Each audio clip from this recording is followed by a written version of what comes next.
Les amis, c'est l'heure de 4 nouvelles histoires d'horreur horrifiques réelles, parce que vous savez très bien que j'adore ça, c'est le premier officiel de l'année, parce que le mois précédent c'était sur le paranormal, là c'est plus dans le réel. On est parti les amis, j'espère que ce style de vidéo vous plaît toujours autant, moi ça me plaît toujours autant de frissonner comme ça, et vous voyez bien que j'ai pas l'ambiance d'habitude parce que je peux pas faire autrement, ce sera provisoirement pour les vidéos chavridites d'horreur. On est parti. Nous voilà pour la première histoire. C'est mieux comme ça se passe. Oh, c'est trop bien! Pourquoi je n'y ai pas pensé plus tôt? La première histoire, les amis. Bonjour à tous, je m'appelle Marie, je vais raconter mon histoire. Cette histoire avait kidnappé dans la place. Elle est arrivée quand j'avais 5 ans, j'en ai maintenant 16. Bienvenue dans mon âge. C'était une journée d'été, il faisait très très chaud, donc ma famille et moi avions décidé d'aller à la plage. Attendez, j'ai touché un truc. Voilà, avions décidé d'aller à la plage. Arrivé à la plage, je suis directement allé dans l'eau car j'avais tellement chaud que je tenais à peine debout. J'ai fini de me baigner et tout allait bien jusque-là. Ensuite, ma famille a décidé d'aller chercher à manger car il était midi. Ils m'ont laissé seul car je ne me séchais. C'était donc salé. D'un coup, un homme me tapote l'épaule en me disant « Hey, salut petite !» Tu aimes bien les chiens? J'ai répondu « Ouais, carrément, j'adore. » Il m'a dit « Cool, moi j'ai plein de chiens dans ma voiture et ils sont trop mignons. Tu viens avec moi aller les voir? » J'ai accepté, nous sommes donc allés vers la voiture. Quand nous sommes arrivés, je ne voyais aucun chien dans la voiture. J'ai donc demandé à l'homme où sont les chiens et il m'a aussitôt attrapé les bras et m'a entraîné loin de la plage. J'ai crié aussi fort que je pouvais et il a commencé à me donner des coups. J'ai vu 3 autres hommes courir vers nous et ils m'ont tous les 4 portés. J'ai finalement vu mes parents en larmes qui couraient vers moi. Mon père était un gros sportif très musclé et on a donc mis le plus gros coup au point de sa vis et l'homme est tombé. Les 3 autres hommes se sont échappés et mon père a appelé la police. Une semaine plus tard, mon père reçoit un appel de la police disant que ce gâteau est en train des prédateurs sexuels. Après cette histoire, mes parents ne m'ont plus jamais laissé seul jusqu'à mes 10 ans. Bref, moralité, ne faites jamais confiance aux inconnus, même s'ils disent ta mère m'a dit que je devais te ramener. Allez, viens. C'est le cœur qui bat en fait. C'est le cœur qui bat vraiment fort là. Donc je sais pas comment le prendre parce que ça fait trop peur. Franchement, ça fait trop peur les amis. Ça fait trop peur. Quoi? Sérieusement? T'es tombé sur un déglingo ou quoi de la life là? C'est pas possible ça. On passe au suivant. Courte histoire s'appelle Étrange. Il y aura plein de chambres. Là, vous allez être sérieux. Je vais au moins en faire 10. Bonjour. Depuis peu, j'ai emménagé dans une maison environ 5 mois environ. Tout allait bien depuis peu. Mon petit-fils de Newton dessine. Newton dessinait monsieur qu'il doit voir dans le jardin en face de sa fenêtre. Je me suis posé des questions, mais lorsque mon deuxième fils de 4 ans a eu dessiné le même monsieur qu'il appelait genre, ça commence à me faire pas mal, j'essayais ok, cette histoire, c'était, en gros, c'est une histoire pour raconter un peu, je pense qu'ils ont trop d'humanisation, ils se sont passés le mot, c'est tout. Ça fait quand même un petit peu peur. J'en ai une bien. Salut, je suis présentement en train de tenter d'écrire un roman, mon premier. Je vais poster ici le prologue de ce roman et si ça vous intéresse et que vous aimez ça, je posterai ici la suite de mon roman. Qu'est-ce que t'as fait? Désolé. Hallucination réelle, je ne sais pas. D'abord, pardon pour le nana, bref. Je devais avoir environ 12 ans quand en famille nous avons loué une villa pour les vacances d'été. Souvent dans les vacances d'été dans cette vidéo. Merde, on est en février, vous me donnez envie d'être en vacances. Oh, dis donc. Nous étions une grande maison, donc nous avons récolté. Oh. Voilà, là c'est une vraie histoire parce que là franchement j'ai trop la flemme de lire. Je couperai pas parce que vous voyez un peu les fails de YouTubeur. Hey, sur ce point, je vais vous raconter une histoire m'étant arrivée. Je n'ai pas compris, je n'ai jamais compris, donc si je ne pouvais comprendre avec votre aide, merci d'avance. Ça a commencé un jour, j'étais chez moi, j'avais un chat nommé Narsu. Il a disparu maintenant. La maison où je suis, c'est la maison de ma grand-mère qui est décédée, mais on a rénové la maison depuis.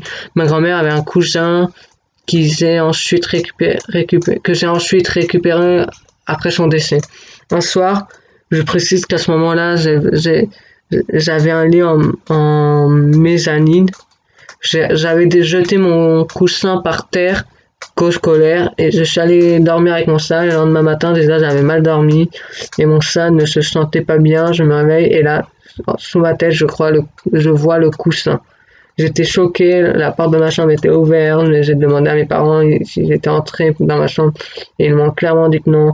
Bon, on revient le soir, je prends le coussin et le mets à l'entrée, je ferme la porte de ma chambre, je vais dormir avec mon chat tranquille et le lendemain j'avais encore mal dormi, le chat allait encore moins bien et je sentais quelque chose n'allait pas. La porte de ma chambre ouverte, sous ma tête, le coussin, j'ai crié, mes parents m'ont bien sûr engueulé, je leur ai dit c'est pas drôle si vous me faites une blague avec le coussin et la porte. J'étais en pleurs quand je leur ai dit ça et bien sûr ils m'ont dit mais qu'est-ce que tu parles en fait? Quelques heures plus tard, j'ai dit au coussin, oui, j'étais vraiment désespéré. Je ne veux plus de toi et de toi, plus rien. Le chat allait très bien, je dormais bien et plus jamais j'ai une problème avec le coussin. Et bien sûr, mes parents ne me croient pas. Serait-il possible que vous m'aidiez à comprendre ce qu'il s'est passé?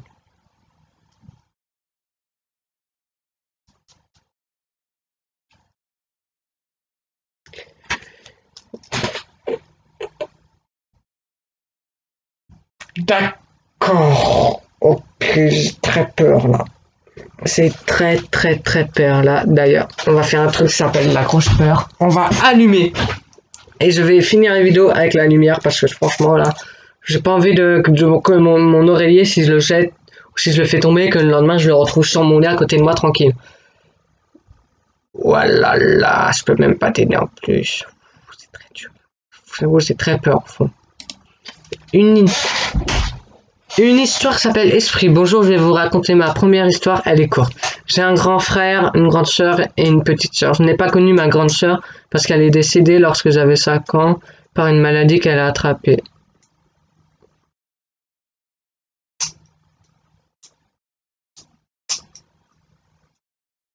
Oh non, oh non, c'est triste. Oh non, non, non, là, j'ai besoin de marquer. Oui, à mon chien. Il y a à peu près 8 ans, mon frère avait invité un ami à lui pour jouer à la maison. Il jouait à un jeu bizarre et s'amusait à se prendre en photo en sautant sur le canapé avec un téléphone. Il était bête, mais le téléphone a bugué. Il a pris une photo en avance et que cette fameuse photo prise en avance, on voyait une silhouette blanche comme s'il y avait un esprit. On lui a montré à la mère et elle a... Bref, j'en étais à où moi? Ils l'ont montré à ma mère et elle a toujours pensé que c'était ma soeur décédée. Et il n'y a pas si longtemps, j'ai voulu appeler ma soeur avec la feuille où on l'on met yes, no et j'ai allumé une bougie. Il ne s'est rien passé, mais mon chien s'est mis à trembler et à avoir peur, il bougeait plus. Bref, il avait peur. Voilà la fin de... Déjà, t'es très fort parce que moi jamais j'aurais fait ça, même pas en vidéo. Ne me demandez même pas de faire ça en vidéo dans un endroit hanté parce que je le ferais pas. Et franchement, chapeau pour ce que tu as fait. Franchement, moi j'ai très peur là. Je vous promets, j'ai peur. J'ai pas envie de voir ta soeur que je touche son bonne, qu'elle est bien heureuse là où elle est. Venir, c'est moi ce soir. Je suis désolé pour toi d'ailleurs. Histoire suivante. Chambre 12. Il était une fois Michael qui revient du travail, à son entrée, rien de particulier. Une personne était assise sur le canapé, elle fixait la fenêtre en faisant alpha, oméga, et on se retourna face à Michael qui tapa le sprint de sa vie dans le couloir, sauf qu'au bout du couloir, en relevant la tête, il vit une tête d'une femme âgée fixé, puis elle se retourna et rentra. Chambre 12, non, entrée par... Il appela la police qui enfonça la porte et quand ils font rentrer, ils ont trouvé une chambre vide. En sortant, il reste seul dans cette pièce et vit avec une sculpture, un homme en me fixant, il souriait, il sortait un cure-dent et me lança, je me réveille sur le lit, chambre 666 et... J'ai pas compris. Vraiment, j'ai pas compris là. Mais ça fait quand même un peu peur. Nous avons le tueur dans le siège arrière. Lyon, France, 1994. Nathalie termine son service d'infirmière. Il est 5 heures du matin. Elle monte dans sa voiture et s'engage dans les rues encore désertes. Très vite, elle remarque qu'une voiture la suit de près. Au moment de la dépasser, la voiture se rabat violemment derrière Nathalie et commence à lui faire des appels de phare. La jeune infirmière accélère anxieuse tout en essayant d'apercevoir le conducteur du véhicule dans son rétroviseur. Les appels de phare continuent, frénétiques. Elle tourne à droite, puis à gauche. La voiture la suit. Nathalie commence à paniquer. Que lui veut donc cette personne? C'est tout cassé, hein. Elle arrive dans l'allée menant à la maison, son seul espoir, tenter le tout pour le tout et courir sans fermer ses ailes pour appeler la police. Au moment où elle descend de la voiture, elle entend son poursuivant descendre à son tour et hurler « Enfermez-vous et appelez la police vite !» N'osant pas rentrer, elle s'enferme chez elle et appelle les gendarmes. Elle jette un coup d'œil par la fenêtre pour apercevoir une grande silhouette armée d'un couteau de boucher, attaquant sauvagement l'homme qui la suivait. Terrifiée, Nathalie se réfugie dans sa salle de bain, priant pour que les secours arrivent au plus loin. Ce n'est plus tard qu'elle réalisera que s'était réellement passé ce jour-là. L'homme dans la voiture essayait de la sauver. Il avait un homme se glisser dans la voiture de Nathalie et essayait de la prévenir. Il l'a payé de sa vie.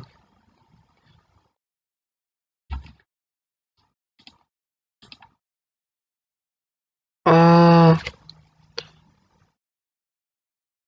non, le mec il l'a sauvé la vie. Oh, j'ai envie de pleurer.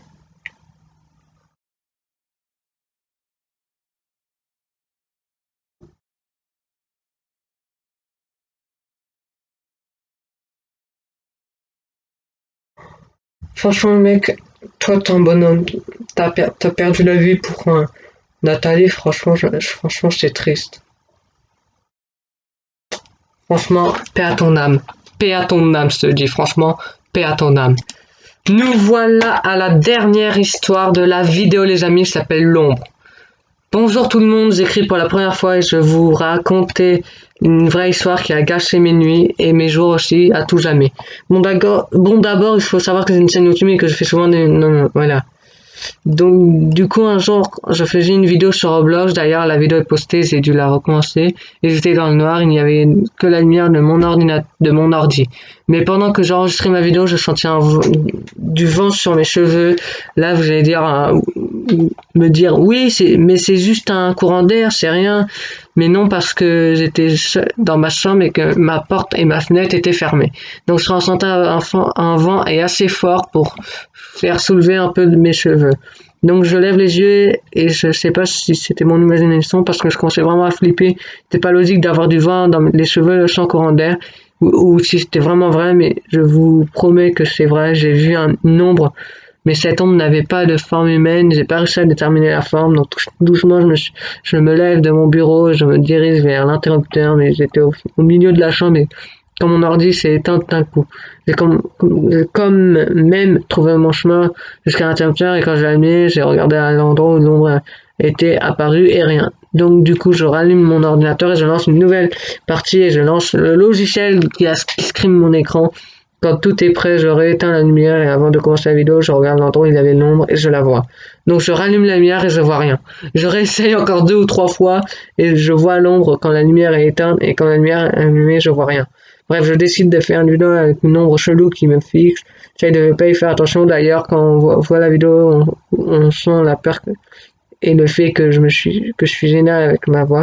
Depuis ça me revient dès que je fais une vidéo et ça me hante. Merci d'avoir lu. Je veux pas ça, je veux pas éteindre la lumière et voir qu'il y a une ombre. On va rallumer la lumière. Waouh, ça y est, je commence à avoir des trucs bizarres derrière moi. Vraiment, je commence à devenir parano. Ouais. Donc, on va rallumer la lumière et on verra. Comme si j'avais rien fait. J'ai peur. J'ai encore très bien dormi cette nuit. Les amis, j'espère que ce subreddit avec multiples histoires de différentes mécaniques vous aura plu. J'espère que vous aimez ces vidéos subreddit et que vous en voulez à peu près une fois par mois. J'ai capté que la précédente vidéo d'horreur que j'ai fait comme ce style, c'était le 17 janvier et que là, c'est le 17 février. C'est parfait, c'est la date. N'hésitez pas à liker, partager, commenter, abonnez-vous pour plus de vidéos. Pas du tout, je fais comme je veux. C'est ciao et surtout, ayez pas peur d'être chez vous ou de dormir malgré ces histoires.